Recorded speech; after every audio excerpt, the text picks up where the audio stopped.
Warta Jemaat pada Minggu 26 Juli 2020. Ibadah akan dilaksanakan kembali mulai tanggal 2 Agustus 2020 pukul 8 pagi di Gedung Serbaguna Panjaitan.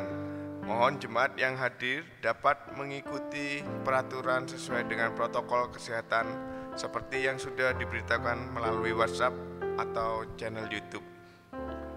Pokok-pokok doa kita. Yang pertama, kesehatan jasmani dan rohani jemaat. Yang kedua, pemerintah dalam mengatasi wabah COVID-19, para medis dan para pasien COVID-19. Yang ketiga, gereja-gereja yang sudah mengadakan ibadah di era new normal.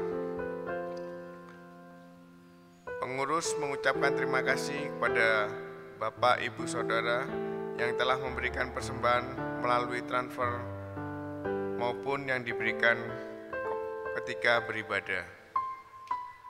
Jemaat atau simpatisan yang ingin memberikan persembahan dapat transfer melalui rekening gereja BCA nomor 120 206 7888 atas nama Christian Adi Lokmanto Koni Sinta. Yang kesulitan transfer dapat memasukkan ke dalam amplop terlebih dahulu dan dapat memasukkan dalam kotak persembahan pada waktu ibadah atau menyerahkan kepada bendahara. Terima kasih, Tuhan Yesus memberkati persembahan Bapak, Ibu, Saudara. Mari kita berdoa. Bapa kami yang di surga, kami bersyukur untuk kasih, penyertaan, dan pertolongan Tuhan dalam kehidupan kami masing-masing. Kami bersyukur untuk berkat Tuhan yang sudah Tuhan berikan bagi kami. Kami menyerahkan persembahan kami kepada Tuhan. Berikanlah hikmat bagi para pengurus dalam mengelola persembahan ini sesuai dengan yang Tuhan kehendaki. Tolonglah kami bukan hanya mempersembahkan uang yang Tuhan percayakan kepada kami, tetapi kami juga mempersembahkan hidup kami untuk dipakai menjadi alat Tuhan, memuliakan nama Tuhan. Kami menyerahkan ibadah saat ini dari awal sampai akhirnya kepada Tuhan. Kiranya Tuhan berkati anak-anak Tuhan yang melayani serta sarana yang digunakan, Tuhan memberkati. Terima kasih Tuhan, dalam nama Tuhan Yesus kami berdoa dan mengucap syukur. Amin.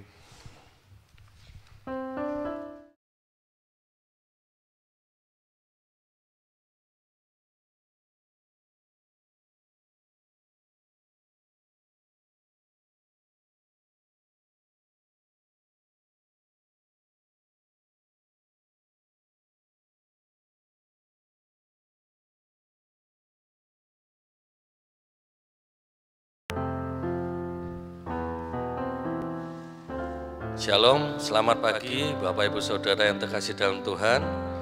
Mari untuk mengawali ibadah streaming kita pada pagi hari ini, kita datang kepada Tuhan, kita memujikan namanya,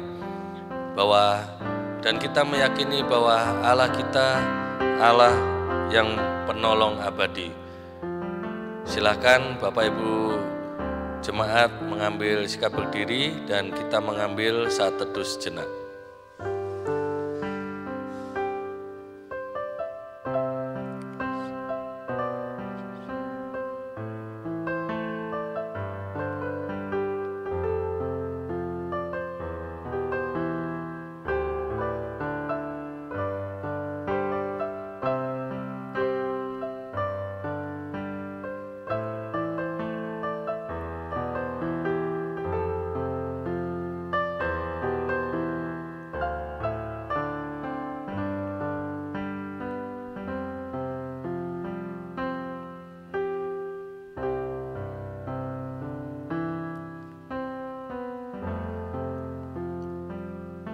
Pertolongan kita datangnya hanya daripada Allah yang telah menciptakan langit, bumi, dan segala isinya, dan yang tidak pernah meninggalkan hasil setiap ciptaan tangannya. Sehingga turunlah kiranya kepada setiap kita sekalian kasih karunia dan damai sejahtera dari Allah Bapa, Allah Putra, dan Allah Roh Kudus. Amin. Selamat pagi Bapak Ibu Saudara, mari kita angkat suara kita untuk mengawali ibadah streaming kita pada pagi hari ini. Mari kita yakinkan hati dan pikiran kita bahwa Allah kita adalah Allah penolong yang abadi bagi setiap kehidupan kita. Allah penolong abadi. Hallelujah.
Ibu Saudara untuk mengambil sikap berdiri, dan silakan Bapak Ibu Saudara secara pribadi di hadapan Tuhan kita mau mengakui setiap dosa dan pelanggaran kita di hadapan Tuhan.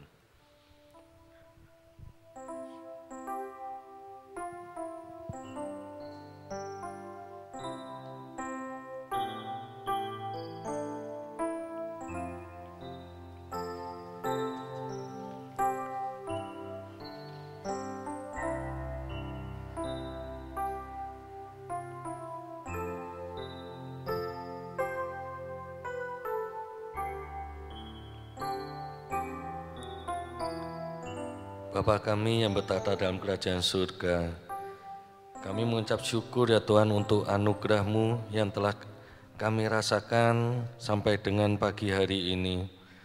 Untuk anugerah kesempatan yang telah Tuhan berikan kepada setiap kami, untuk kami boleh hadir dalam ibadah streaming kami, juga kesempatan yang Tuhan kembali anugerahkan kepada setiap kami untuk kami boleh datang ke hadapan Tuhan untuk mengakui dosa-dosa kami. Sesungguhnya Tuhan, kami tidak layak untuk datang di hadapan Tuhan, namun Tuhan masih memberikan kepada setiap kami kesempatan untuk kesekian kalinya kami untuk mengakui setiap dosa dan pelanggaran kami. Ya Tuhan, bentuklah dan pimpin hidup kami ke depan ya Tuhan. Tuntunlah melalui Roh Kudus-Mu agar setiap kami tidak lagi mengulang dosa-dosa kami yang lama, dan kiranya kehidupan kami ke depan boleh menjadi berkat bagi sesama kami, dan kami boleh juga untuk menguatkan hati orang lain di sekitar kami. Juga kiranya Tuhan juga memberikan kami kesempatan untuk kami boleh menolong, menguatkan, juga menyemangati saudara-saudara kami yang lain. Dan biarlah Tuhan juga masih mengizinkan kami untuk boleh melayani Tuhan, juga Tuhan memakai kami untuk menjadi saluran berkat bagi saudara-saudara kami. Terima kasih ya Tuhan untuk setiap kesempatan yang telah Tuhan anugerahkan kepada kami. Dan hanya dalam nama Tuhan kami Yesus Kristus kami sudah berdoa dan memohon pengampunan dosa. Amin.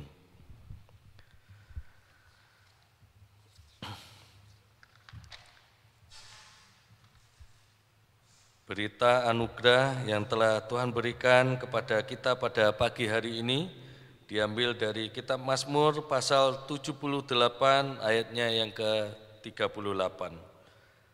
Tetapi Ia bersifat penyayang, Ia mengampuni kesalahan mereka dan tidak memusnahkan mereka.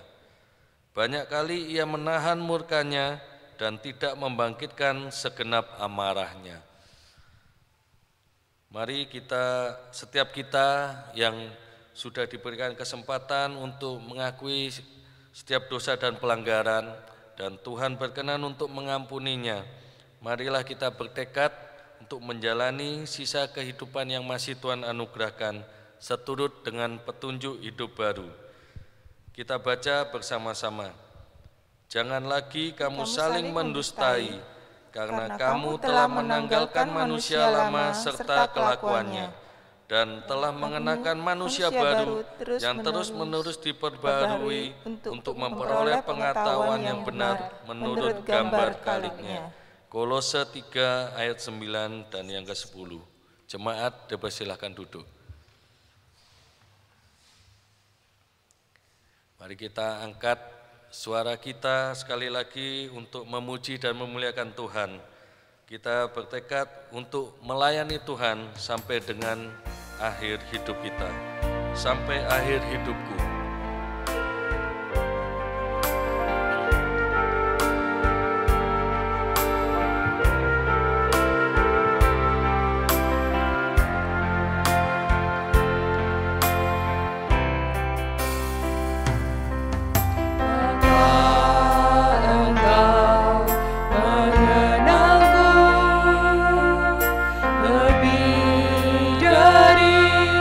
Siapapun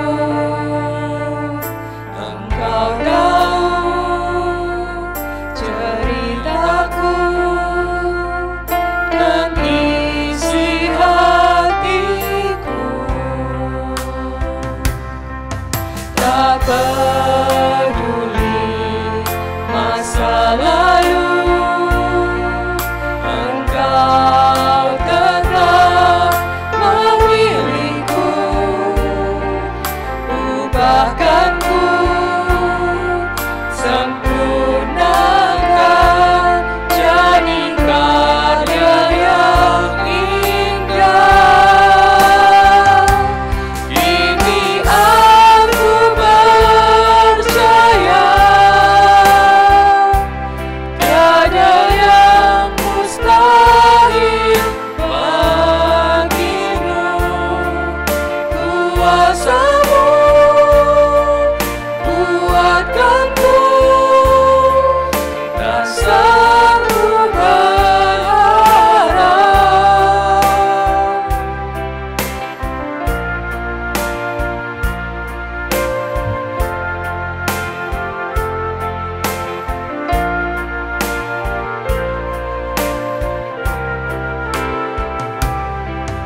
Bapa, Engkau mengenalku lebih dari siapapun. Engkau tahu ceritaku dan isi hatiku. Tak peduli masa lalu, Engkau tetap memilihku. Ubahkanku, sempurnakan jadi karya yang indah. Ini aku percaya, tiada yang mustahil bagimu. Kuasa-Mu kuatkanku, dasarku berharap. Ini aku berserah pada rancangan-Mu bagiku. Ku ikuti panggilan-Mu, ku kan setia sampai akhir hidupku. Ku ikuti panggilan-Mu, ku kan setia sampai akhir hidupku.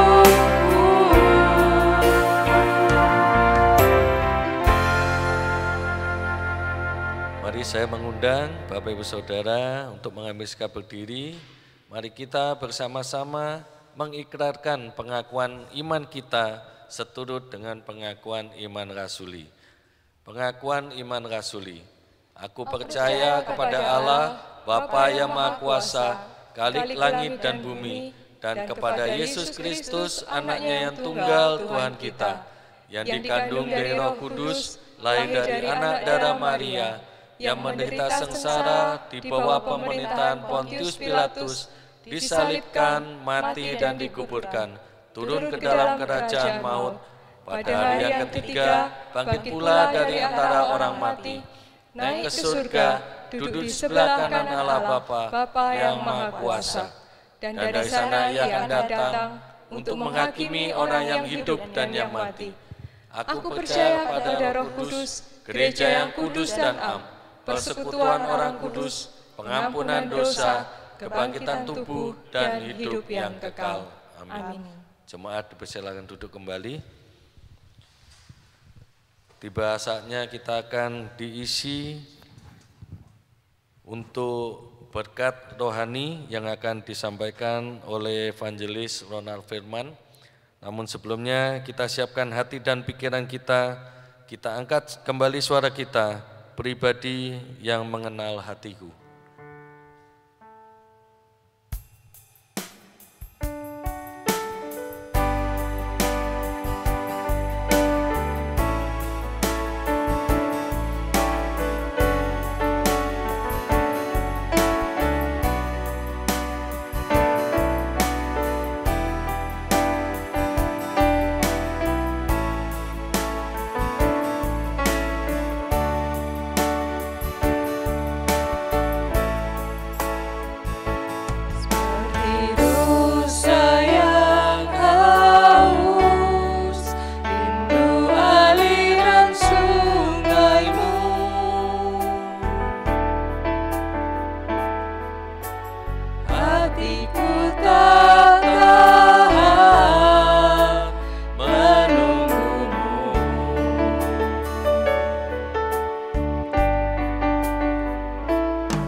untuk lebih dekat lagi padamu, tinggal dalam indahnya dekapan kasih-Mu.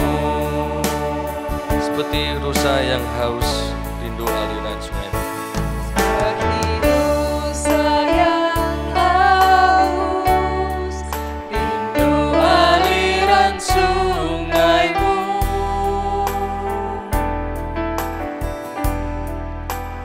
hatiku tak tahan menunggu-Mu.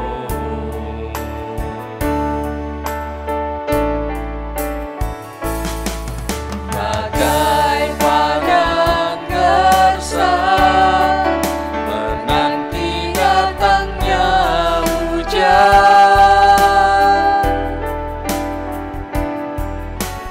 begitu pun jiwaku, Tuhan.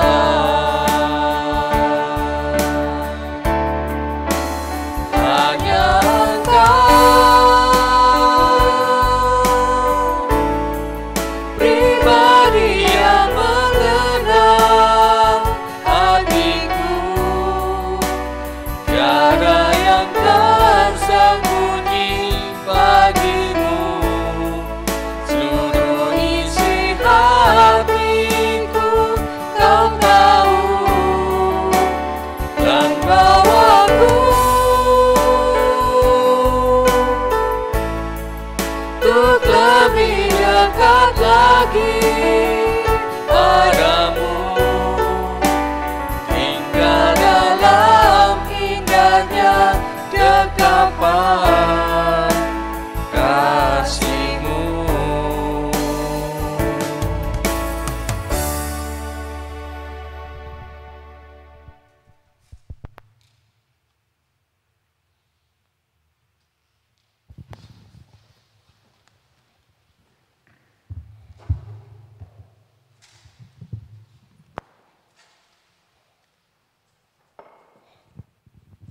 Shalom, selamat pagi Bapak Ibu yang terkasih dalam Tuhan. Kita sungguh bersyukur boleh bersama-sama kembali beribadah kepada Tuhan di hari ini. Mari sebelum kita belajar firman Tuhan, kita mohon pertolongan Tuhan untuk kita boleh mengerti ketika kita membaca dan merenungkan firman ini. Mari kita berdoa.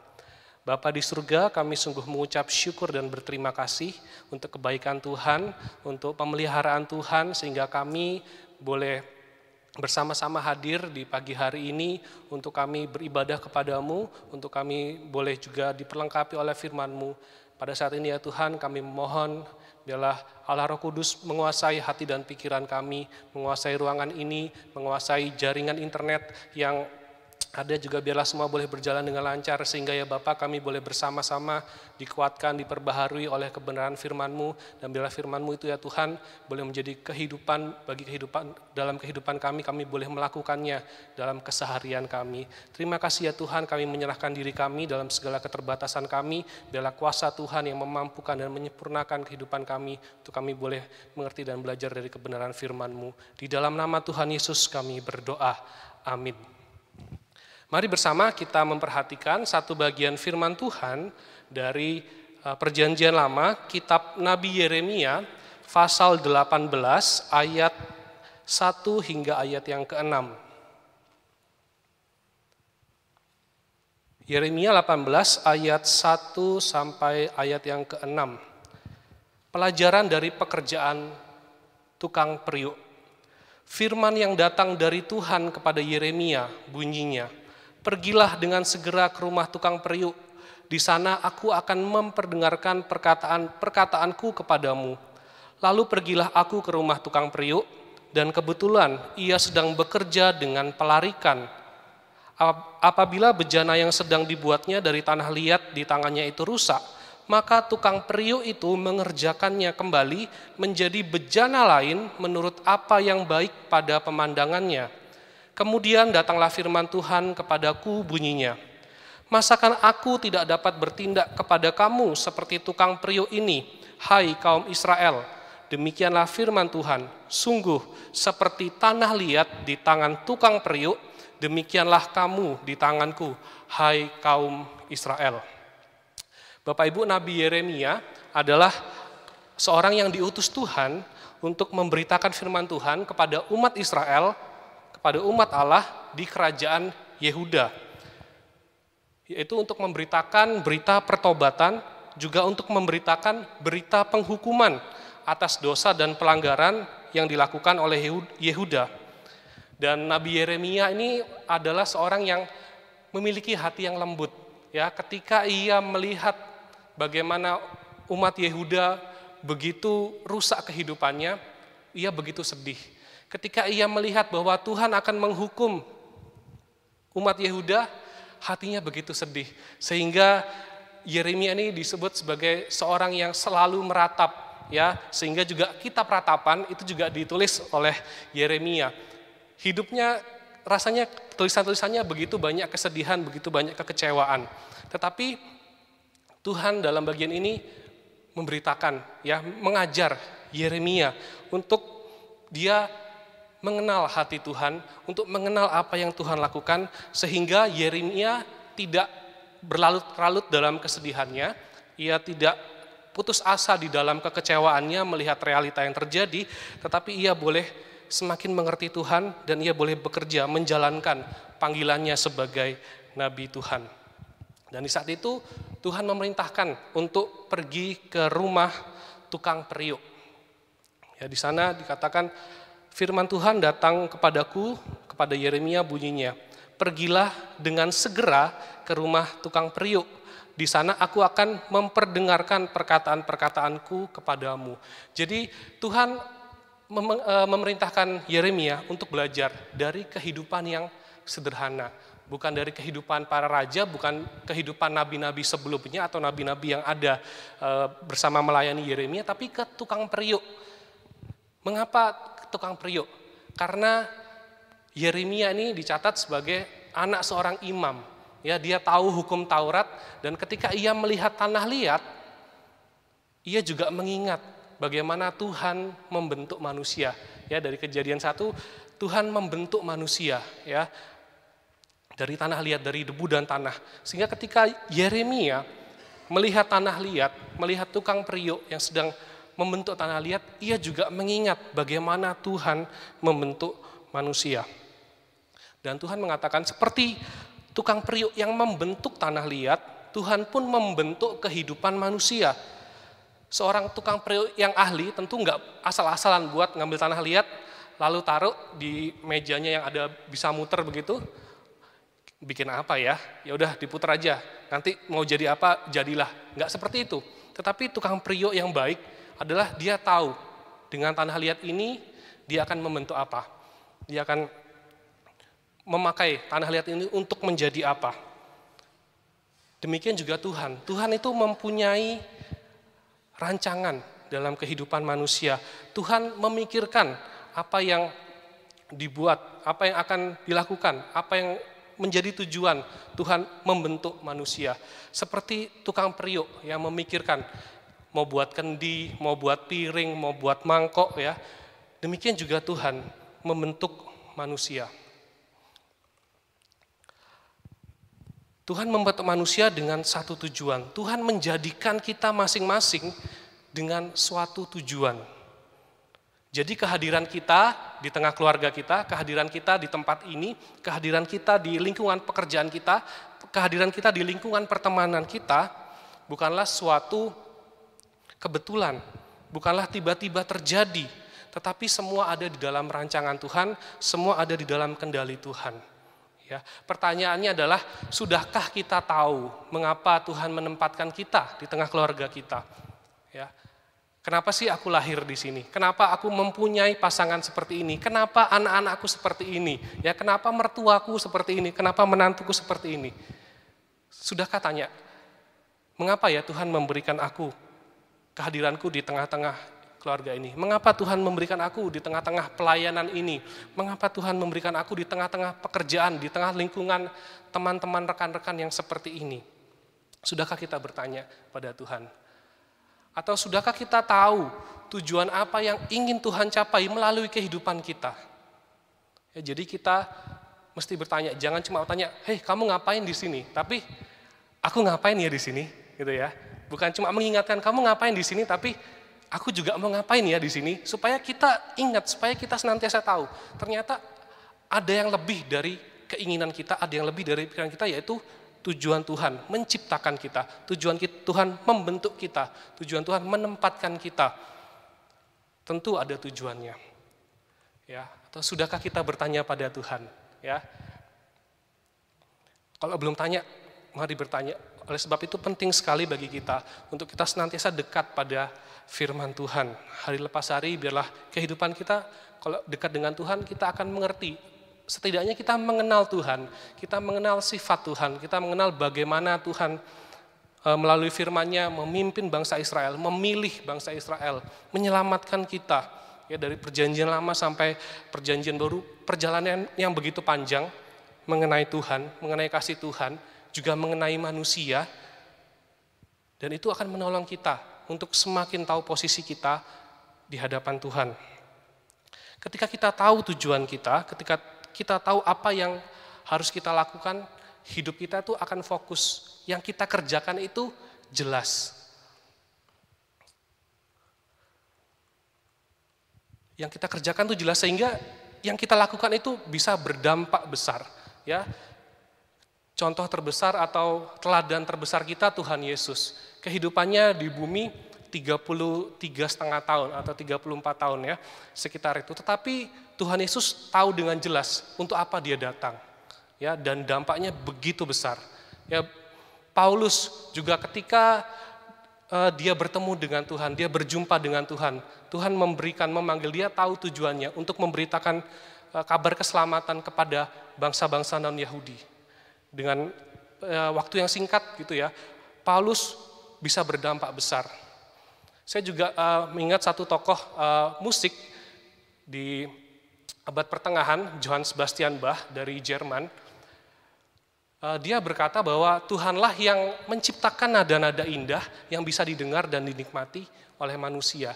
Sehingga dia menyadari bahwa nada-nada yang dia tulis, karya-karya yang dia buat itu bukan berasal dari dirinya, tetapi Tuhan memakainya untuk menggambarkan notasi-notasi angka yang dia tulis. Sehingga dalam setiap lembaran dia mau memulai karyanya, dia ada menulis inisial ya. Di sebelah kanan atas itu ada huruf JJ ya. Bukan Jesta ya, JJ ya. Bukan inisialnya Johann, bukan Johann Jesus bukan, tetapi dia tulis JJ itu dalam bahasa Latin panjangannya adalah Jesu Juva. Tuhan tolong saya. Ya, Jesu Juva. Dalam setiap awal dia mau menulis, dia selalu tuliskan Tuhan tolong saya, supaya karya ini boleh memberkati banyak orang, boleh dilihat orang dan orang boleh memuliakan Tuhan. Dan di akhir dia menulis, dia selalu menuliskan SDG, Soli Deo Gloria. Sehingga dalam perkembangan zaman orang melihat bahwa Johann Sebastian Bach ini dia menulis lagu bukan untuk zamannya, tetapi menjadi lagu yang terus bisa didengarkan sepanjang masa. Sampai hari ini pun banyak orang mengagumi karyanya. Karena dia menyadari bahwa apa yang dilakukan dia itu cuma alat di tangan Tuhan. Tuhan yang menciptakan melodi-melodi itu, Tuhan yang menciptakan notasi, dia hanya sebagai alat untuk menulis. Ya, dan dia tahu tujuannya. Bahkan dia sudah menjadi organis di gereja itu sejak umur 17 tahun.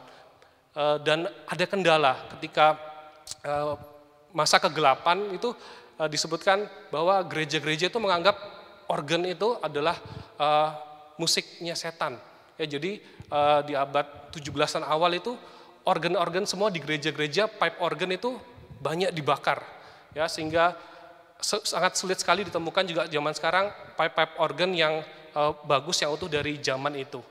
Ya, tapi dia tahu bahwa musik itu sebenarnya dari Tuhan dan dia terus membuat lagu untuk memuliakan Tuhan, karena dia tahu hidupnya untuk memuliakan Tuhan. Tuhan memakai hidupnya untuk menciptakan lagu-lagu indah untuk memuliakan Tuhan. Namun banyak orang di saat ini tidak tahu tujuan hidupnya, tidak tahu tujuan Tuhan di dalam hidupnya. Bahkan lebih parah lagi, tidak mau tahu tujuan Tuhan di dalam hidupnya. Menjalani hidup, ya ini hidupku, biar aku yang ngatur sendiri. Ini hidupku, yang lain nggak usah ikut campur. Sehingga apa? Sehingga mereka tidak mengerjakan yang seharusnya dilakukan. Mereka tidak mengerjakan apa yang menjadi tujuan Tuhan dalam hidupnya. Dan suatu barang dikatakan barang itu rusak ketika barang itu tidak dapat berfungsi sebagaimana mestinya. Manusia dikatakan sebagai ciptaan Tuhan yang rusak ketika manusia tidak dapat melakukan tugasnya sebagaimana Tuhan inginkan. Inilah yang dilihat oleh Yeremia juga ketika Yeremia memandang orang-orang Yehuda, kehidupan masyarakat di kerajaan Yehuda. Yeremia melihat bahwa orang-orang Yehuda kehidupannya sudah rusak. Kehidupan mereka tidak sesuai dengan hukum Tuhan. Bagaimana mereka bisa menjalankan tujuan Tuhan? Hukum-hukumnya Tuhan saja nggak dijalankan, apalagi tujuan Tuhan. Tetapi Tuhan mengajar Yeremia, ya, melalui pelajaran di rumah tukang periuk. Ketika ada bejana yang rusak, ketika ada bejana yang gagal, yang tidak berfungsi, tukang periuk itu tidak membiarkan. Tukang periuk itu tidak membuang bejana itu. Tetapi tukang periuk itu akan mengambil bejana itu, membentuk ulang, memprosesnya menjadi sesuatu yang baik menurut pemandangan Tuhan.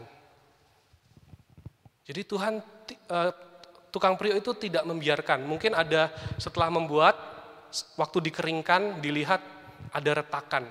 Sehingga harus diulang lagi. Maupun ketika sudah dibakar, ya sudah keras, dilihat ada lubang sehingga tidak bisa menampung air, tidak bisa membuat sesuatu yang berguna.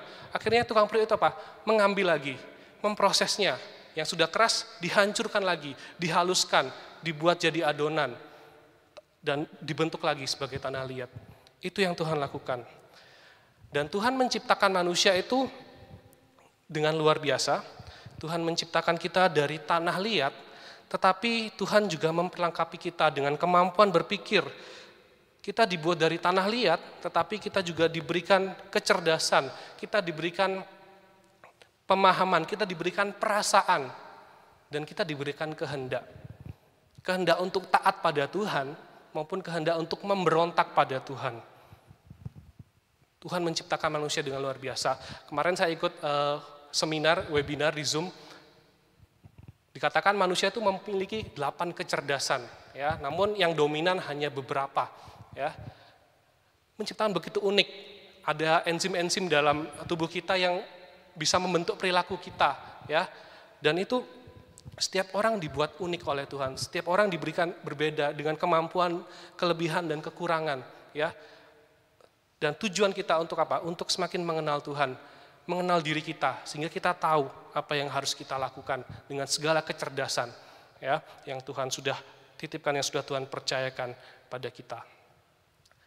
Namun manusia sejak Tuhan menciptakan yang pertama, ketika Tuhan membentuk dari tanah liat, Tuhan menciptakan manusia, diberi nama Adam, ya, dan istrinya Hawa. Adam pun memberontak, tidak taat.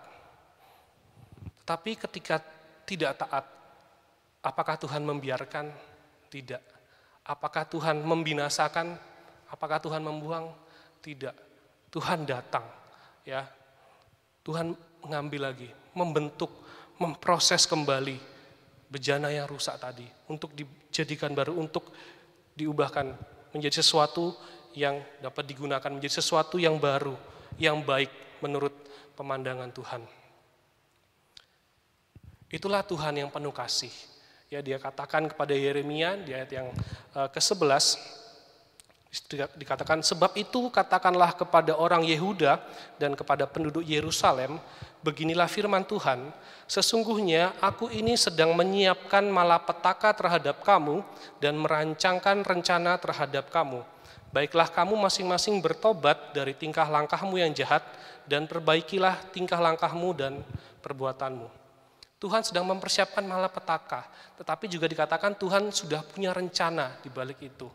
Ya, Tuhan akan memproses Yehuda yang sudah rusak. Tuhan akan membentuk ulang Yehuda yang sudah rusak dengan memberikan penghukuman, membuangnya, membuat Yehuda kalah dan harus dijajah oleh Babel.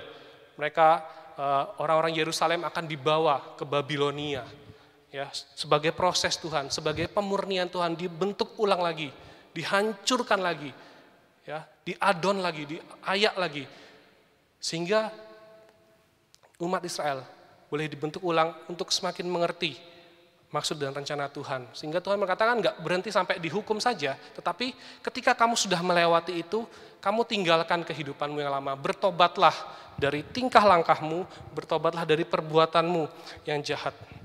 Proses pembentukan Tuhan itu tidak meriset ya, jadi bukan menghilangkan ingatan, tapi Tuhan membentuk ulang. Mungkin membuat kita sakit, membuat kita merasa tidak enak, tidak nyaman, tetapi itulah proses pembentukan Tuhan. Untuk kita semakin mengerti, untuk kita terus belajar dari pengalaman-pengalaman kehidupan kita, sehingga kita boleh tahu bahwa apa yang dahulu mungkin menjadi kesalahan kita, ke depannya kita boleh menjadi pribadi yang lebih baik, yang diperbaharui. Ya, tidak ada masa lalu yang terlalu buruk di hadapan Tuhan.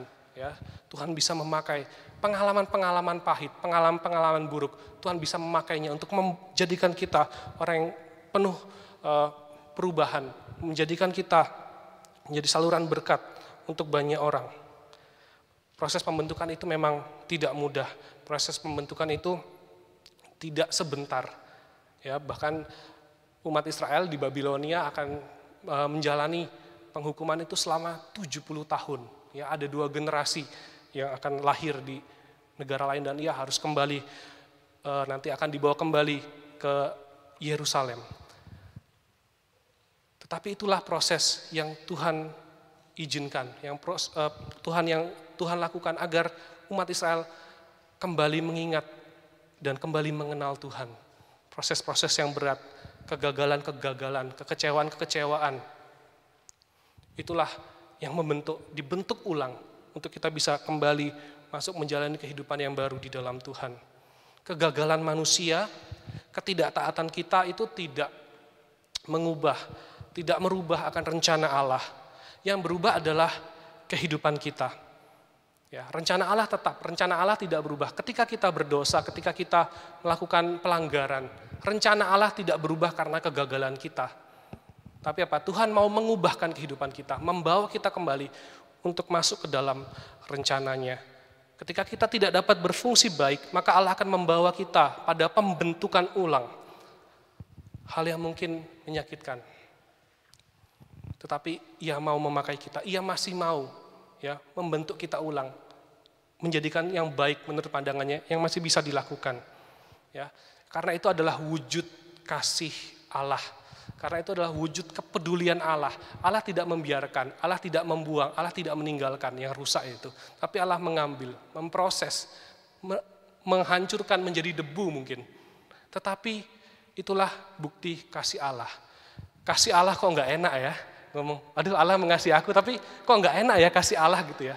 Karena memang kasih Allah juga Tuhan nyatakan di dalam Kristus. Kristus juga mengalami hal yang nggak enak kok. Ya, datang ke dunia mau lahir ditolak kanan kiri, akhirnya lahir di kandang.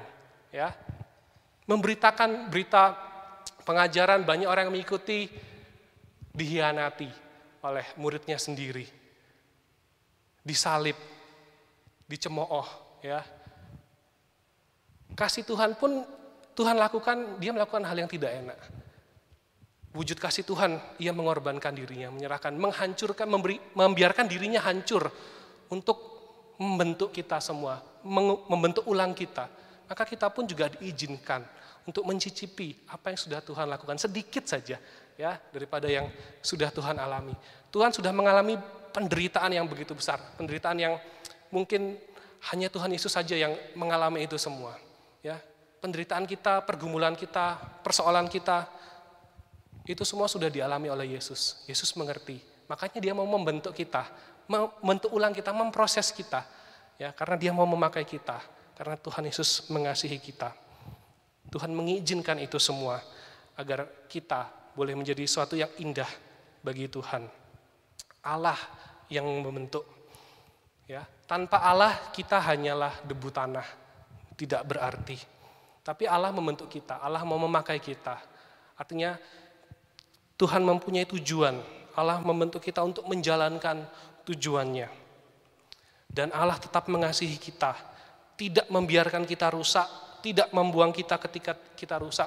Bahkan Ia mau membentuk kita, membentuk ulang hidup kita, menjadikan kita baru di dalam Tuhan. Kita menjadi pribadi yang baru di dalam Tuhan, kita sudah mengenal Tuhan, kita sudah menerima Kristus, kita menjadi pribadi yang baru, yang sudah mengalami kasih Allah yang begitu besar. Sehingga hidup kita itu bukan lagi soal kesenangan, tetapi memikirkan, untuk apa aku di sini? Ya, untuk apa kamu di sini? Untuk apa aku di sini? Apa yang harus aku lakukan? Ya, mari kita berterima kasih kepada Tuhan. Kita menerima kasih Tuhan. Kita jalani proses-proses pembentukan dalam kehidupan kita. Ya, kita nggak tahu sampai kapan kita hidup, tapi dalam kehidupan tentu ada proses-proses kehidupan. Tuhan akan membentuk. Ada salah sedikit, mungkin Tuhan mengubah.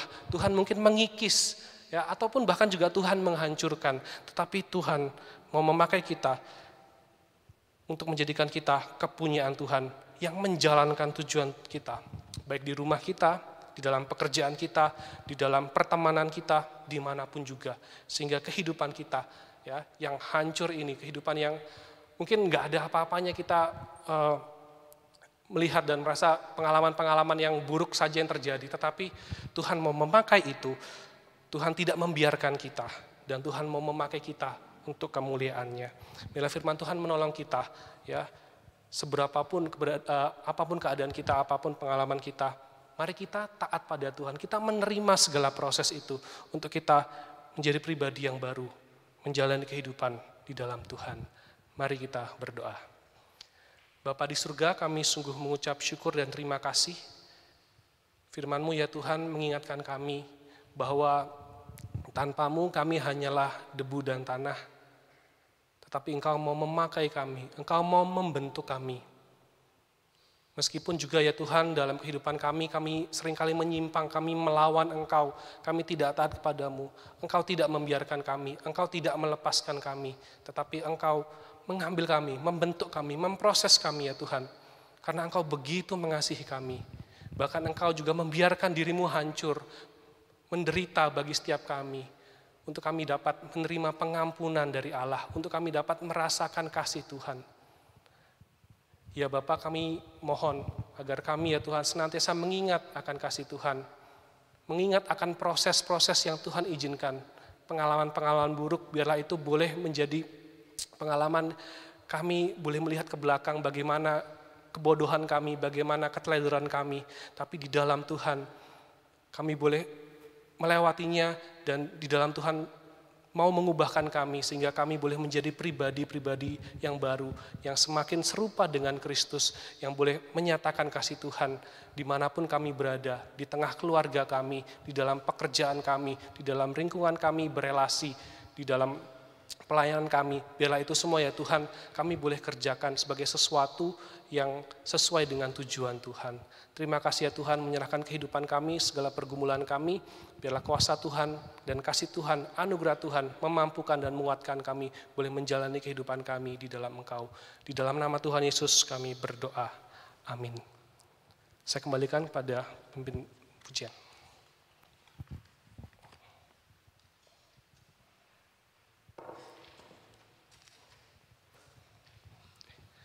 Belum di on.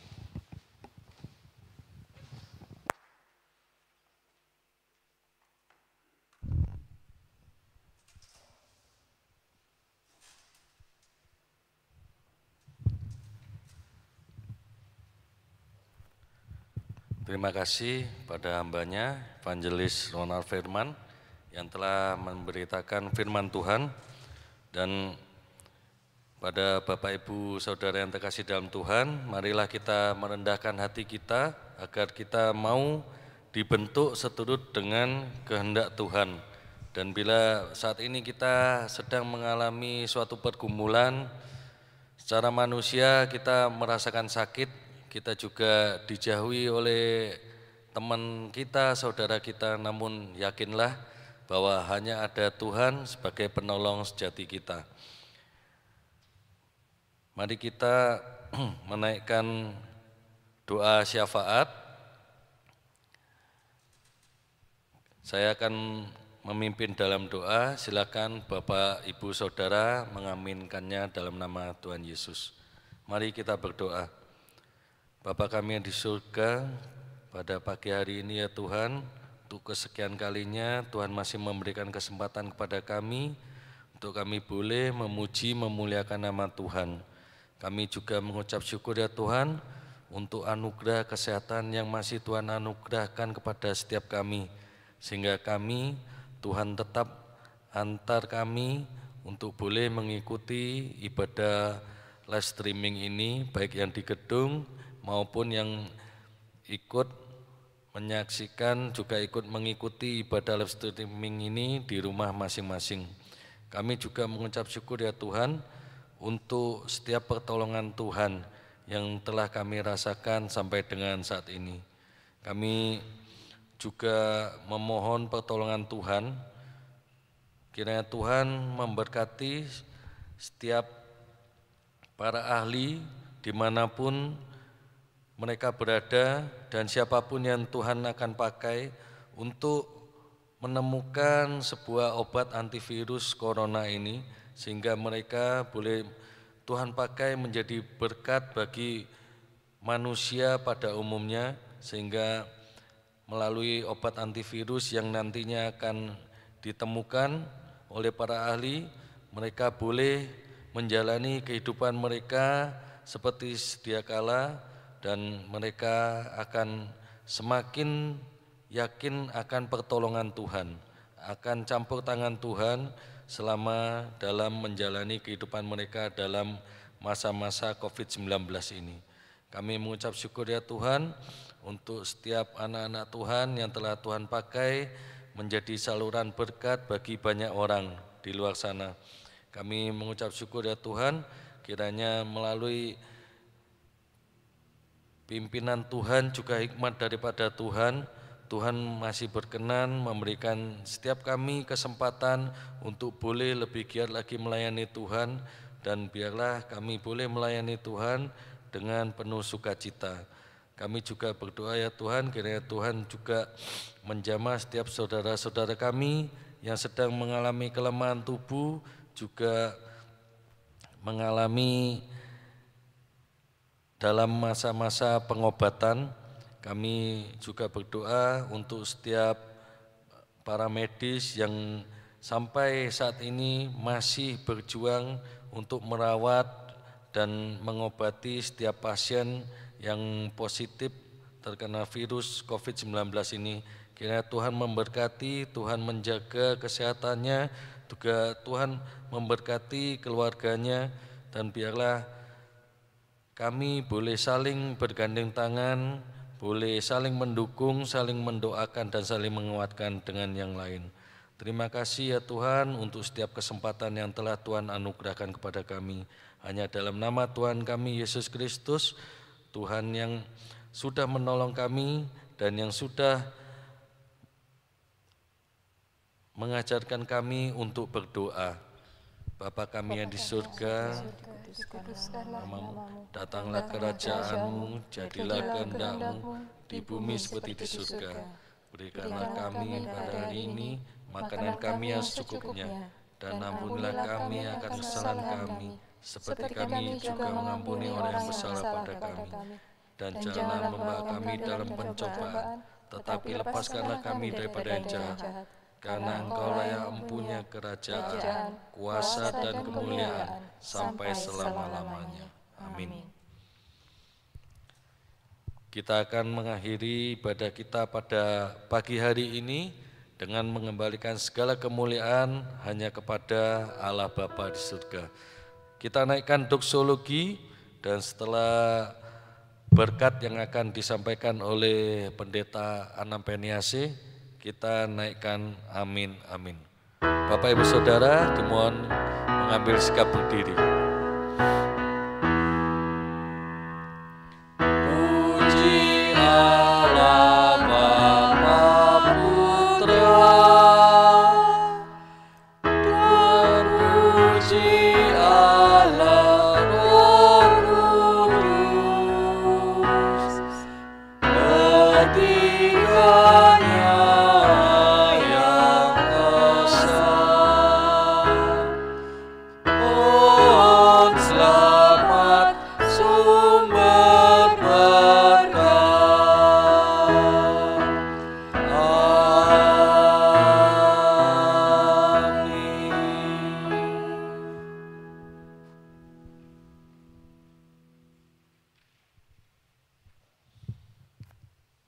Jemaat sekalian yang dikasihi Tuhan, sampai hari ini Tuhan terus membentuk kita, dan selanjutnya pun Tuhan akan terus membentuk kita, supaya di dalamnya kita semakin mengerti apa tujuan Tuhan dalam kehidupan kita masing-masing, dan biarlah kita pun menjalani kehidupan selanjutnya sesuai dengan tujuan Tuhan, sesuai dengan kehendak Tuhan, dan akhirnya lewat kehidupan kita masing-masing, nama Tuhan dipermuliakan.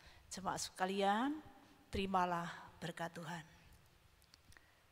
Kasih yang sempurna dan damai sejahtera dari Allah Bapa, keselamatan dan pengampunan dosa dari Tuhan Yesus Kristus, kekuatan, pertolongan, penghiburan dari Allah Roh Kudus akan memampukan kita semuanya untuk menjalani hidup ini sesuai dengan maksud dan tujuan bagi kita semuanya mulai hari ini sampai Maranatha, Tuhan Yesus datang yang kedua kalinya. Amin.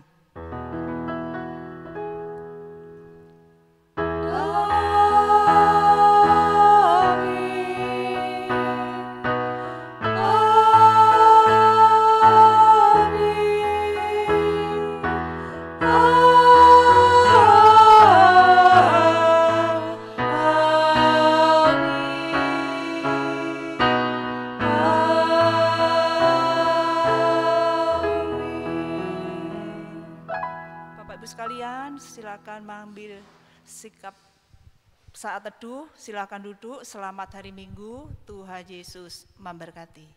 Amin.